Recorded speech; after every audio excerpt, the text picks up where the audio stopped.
আচ্ছা আসেন আসেন আসলে এটা কিন্তু অনেক পুরনো ঐতিহ্য ভাই, একটা পুরনো একটা অলৌকিক জায়গা। এখানে মামা আমাদের বলবে, সবাই সাথে আসেন, ঠিক আছে?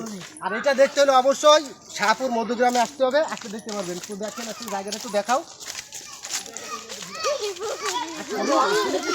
অনেকদিন ধরে ঘুরতেছে, জায়গাটা দেখতে আসবো এবং আপনাদের সাথে শেয়ার করবো, তো সবাই আসেন। খুবই ভয়ঙ্কর, খুবই ভয়ঙ্কর। হ্যাঁ, দেখেই তো মনে হচ্ছে খুবই ভয়ঙ্কর হবে। শত শত বছর পুরনো জায়গা, এখানে আসলে অলৌকিক কিছু আছে। তো মামার মুখের থেকে শুনবো আমরা। এই যে পুকুরটা, এই পুকুরটা দেখতে পাচ্ছেন?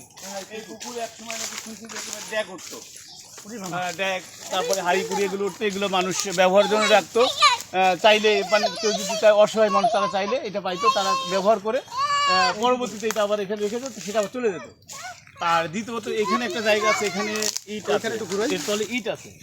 তো এখান থেকে যা আমরা অলৌকিক ব্যাপারটা, যে এখানে ইট আছে, এই ইট যদি কেউ চুরি করে কোথাও বিল্ডিংয়ে বা কোথাও লাগায়, সেখান থেকে আবার রাতারাতি সেইটা চলে আসে, ব্যাগ চলে আসে, ওটা সেইখান থেকে বের হয়ে চলে আসে। সেইখানে কি আসলে মানুষ তো এখানে আসে, অনেক মানুষ দেখতে আসে মনে হয় না?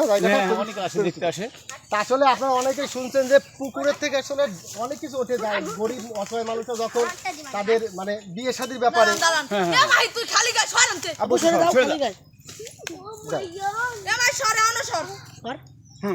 আসলে বিয়ে শাদী বা